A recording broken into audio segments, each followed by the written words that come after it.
This is Bloomberg Business of Sports. The cold, hard truth about the Olympic journey is not really been financially incentivized in the same way that many other professional sports are. The business of basketball involves CBA, Global, our licensing arm, Think 450. All of those things will make up what that looks like. Money in sports. It's one of the reasons why I enjoy being on Monday Night Countdown and talk about some of the more interesting aspects of business of sports. When you're talking sports, discipline is the bridge from being good to ultimately being great at whatever it is that you're trying to be or accomplish at your profession. Bloomberg Business of Sports from Bloomberg Radio.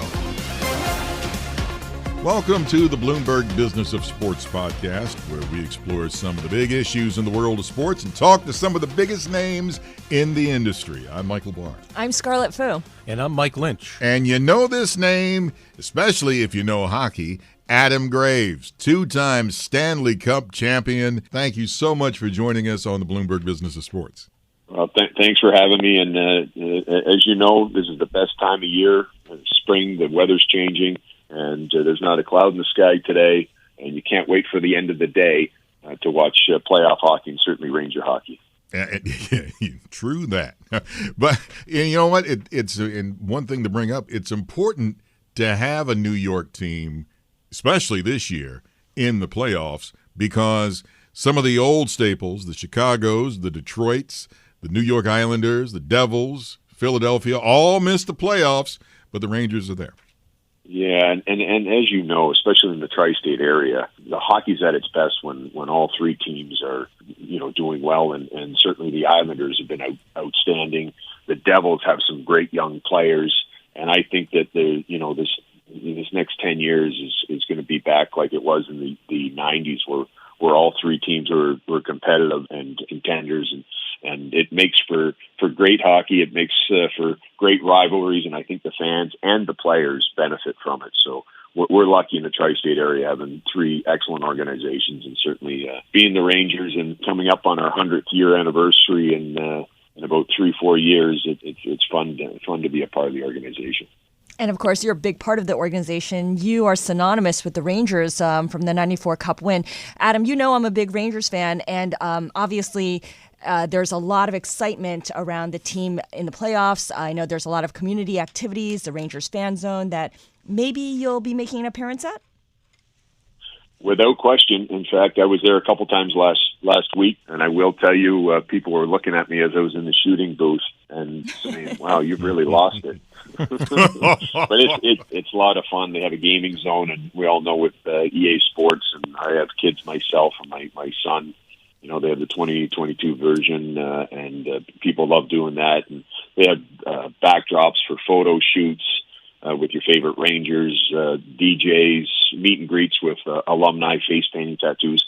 There's something for everyone. Casual fan, it's free to all the fans. And for me, it just encourages people just to take a look, get inside, and you just see how passionate Ranger fans are, because all you see is Ranger blue. It's a lot of fun, and even as an alumni, there's a lot of people that I've known for decades that have been supporting, and I've been lucky enough to be supported by when I played, and certainly the current players. Hey, Adam, it's Mike Lynch up in Boston. I've been a sportscaster up here in Boston for like 40 years, and whenever everyone asks me, who are the nicest guys to deal with, I said, hockey players, number one, and they're so far ahead. No one's in second place. And I've always been trying to put my finger on why. You guys, when it comes to charity, you're the first one raising your hands. You're the first one to jump in. What is it about the culture of hockey that makes you guys just so entwined with the public, with charitable organizations, and when anybody needs help, hockey players are the first to step forward? For me, and I can only speak to our sport, and that makes me very proud when I hear that. And I think it's across the board. It doesn't matter what organization you're with. In fact, it doesn't matter what level you're at, because I will tell you that we have a foundation up here in Canada, and we had a 24-hour hockey game, and Eric Lindros joined us, and a couple of my teammates, Stefan Matteau, who you know, and for me, it's just that the level of respect and friendship and all those things that hockey teaches us. And I always said this, and we all obviously understand that at the NHL level, it's a business and certainly an entertainment business. But for me, some of the greatest benefits of the game is how you can take the game and get involved in your community. example on a weekend like this where there was kids playing with their parents, and there was just grandparents out volunteering. People just, I think it just allows people to take down their guard and just be themselves, and the friendships and all those great things that I really truly believe that hockey really embraces, and I think it's just a culture that I'm very proud to be a part of. But I love hearing that, when you hear people say, hey, I've dealt with hockey players over the years, and they've been very good and very grounded and humble. I love hearing that because I like to think that that's kind of what's encouraged from a young age playing hockey, growing up, whether it's in Canada or the United States, and we all know where the game has gone. And I could tell you that even with our Junior Rangers program, how much that's grown, and hockey is just booming in the tri-state area. It is. And Mike Barr, I have to say that the few hockey charity foundational work that I've been involved in, whether it's Wheelchair Sports Federation with their work with sled hockey in the New York area, or Hockey Helps with a 24-hour marathon, Adam Graves is there at every one of these events, and Stefan Matteau as well. These are guys who consistently show up each time there's a good cause. Well, it's funny you say that, Scarlet, because Jim Flanagan, who founded Hockey Helps, it came up here, and it was the goaltender on my team that I put in, and he was up here with his son and his best friend for the weekend, and Steph came up with them, and that's the best part, because we go down there, and it's these friendships, and it's through hockey that I met Jim Flanagan, who was just an unbelievable giving man, great family man, and everything else, but it brings people together, and at the same time, you're benefiting all these different foundations and organizations that are helping others, and quite frankly, just trying to make things a little bit easier and better for all of us. And certainly, Jim is a perfect example, and the Hockey Helps. Although I will tell you, up in Canada, we have an extra 4 hours because we have a couple extra teams and an extra division. So I made Jim work a little bit harder this year, and our team wasn't very good. So I don't think he'll sleep or he'll be sleeping quite well the entire week, because he had to stand on his head just to keep us in games. Well, I want to go back to what you were saying about the Junior Rangers, and for that matter, just junior hockey in general. I am a big proponent of seeing kids play hockey, and hopefully one day they'll take it to the highest level. Same way it is for anything in baseball or football, whatever. What can hockey do to encourage more, like you guys are doing with Junior Rangers? What can hockey do to encourage children to get into the sport, to get out on the ice?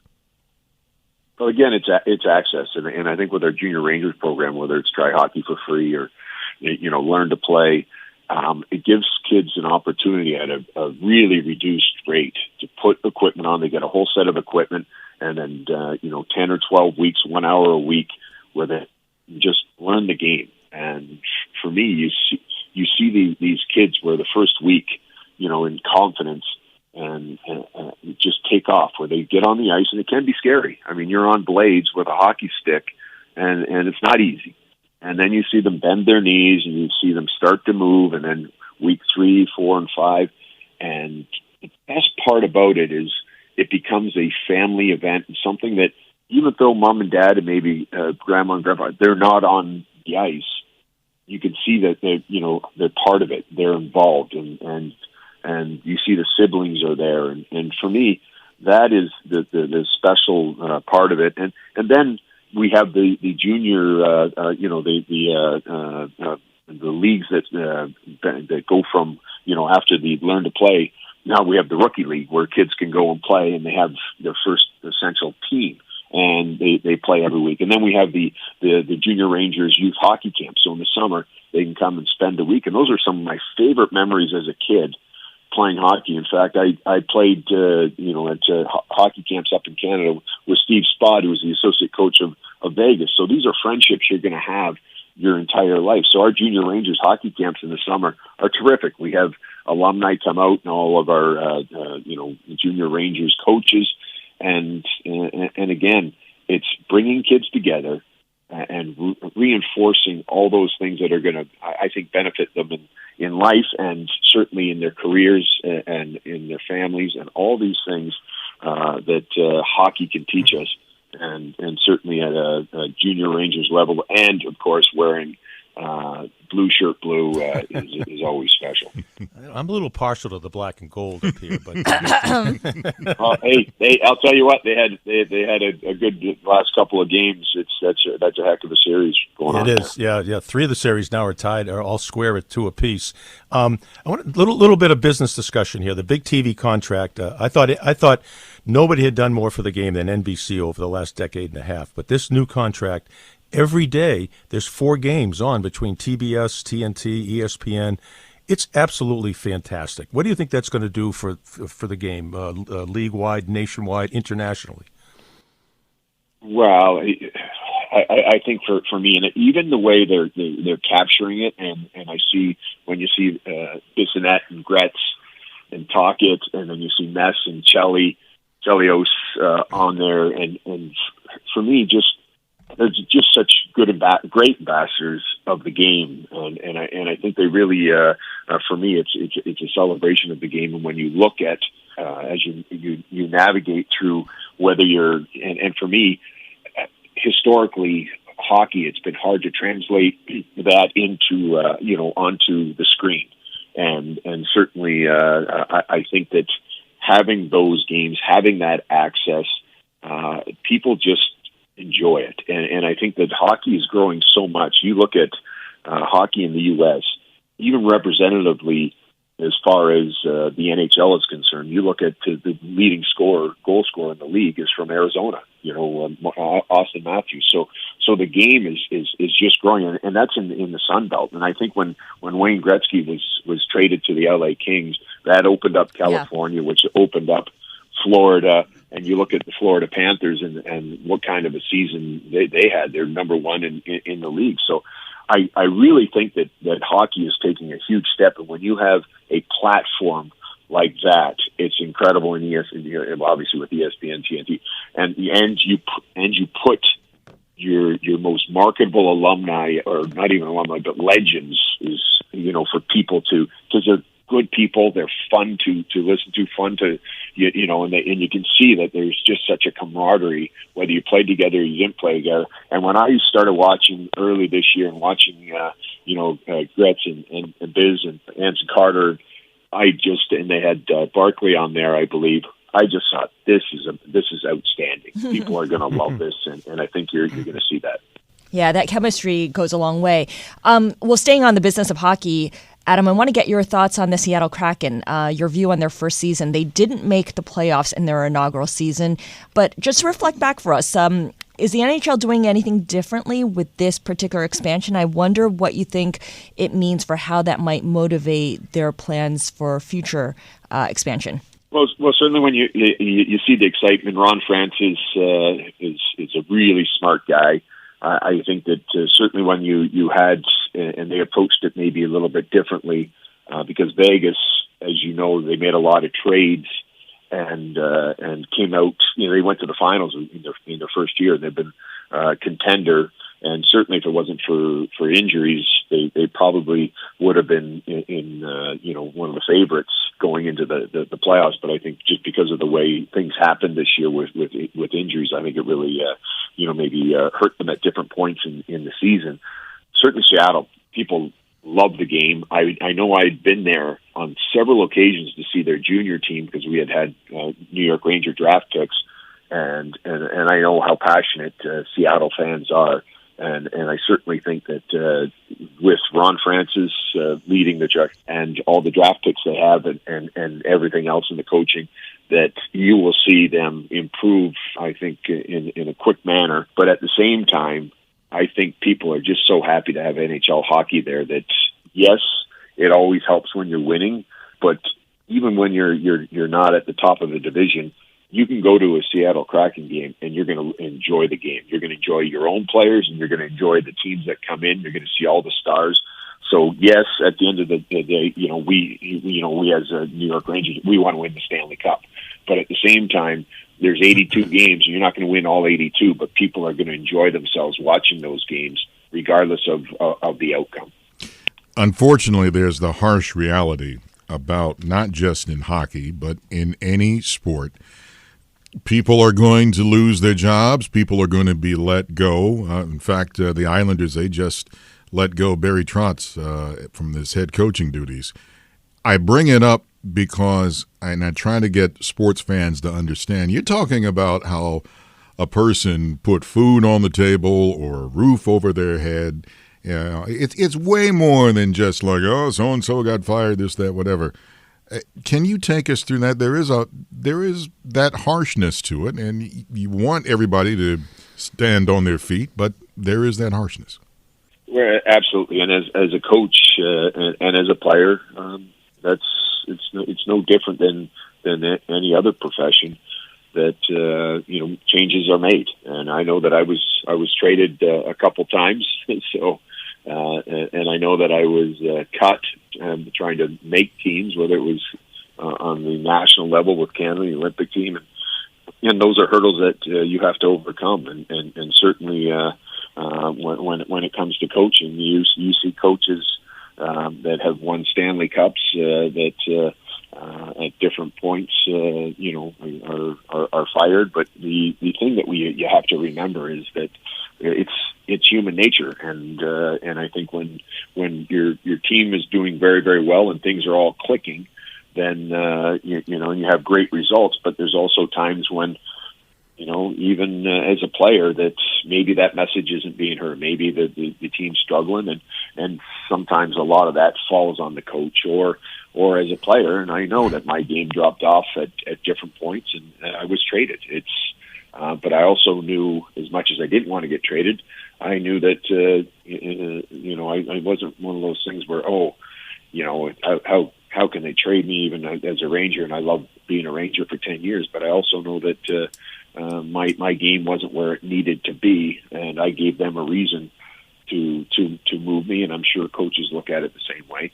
But it is a business, and at the NHL level, we're here to win. And certainly with the Rangers organization, the Rangers team, and you see that because it's one of the most exciting teams in the league, and and having great success. The next step is trying to become a contender, and then of course trying to win a Stanley Cup, because there's not a greater joy in sport, and certainly in hockey, than winning the Stanley Cup. Hey, Adam, Michael Barr mentioned some of the big market teams that didn't make it, and there's also one that's every year is outstanding, stands out to me. Is the game better if the Montreal Canadiens make the playoffs than when they don't make the playoffs? And it's funny you say that.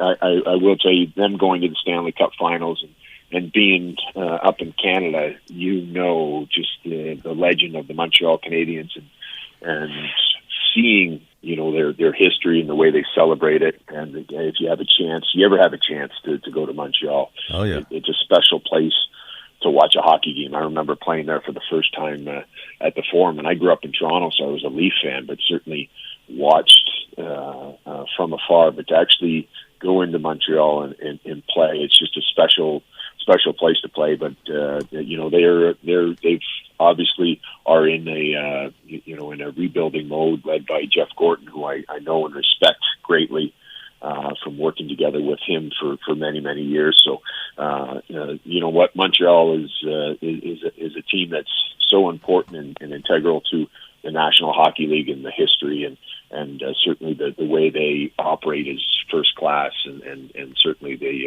are the gold standard for the National Hockey League. Adam Graves, Mr. Ranger, two-time Stanley Cup champion. You've been so kind to talk with us and drop a lot of knowledge on us. We appreciate it. Thank you again, sir.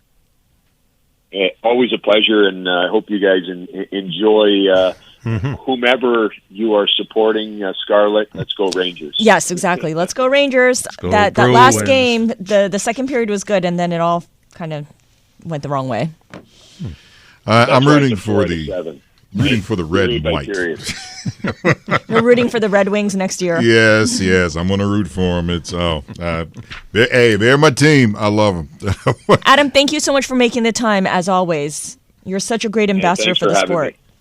Thanks, Adam. Thank you very much. Take care. Thank you, guys. Thank you. Thank you. This has been the Bloomberg Business of Sports podcast, where we explore some of the big money issues in the world of sports and talk to some of the biggest names out there in the world of sports. I'm Michael Barr. Follow me on Twitter, please, at Big Bar Sports. I'm Scarlet Fu. You can follow me on Twitter at Scarlet Fu. And I'm Mike Lynch at LynchEWCDB. And download this show wherever you get your podcasts.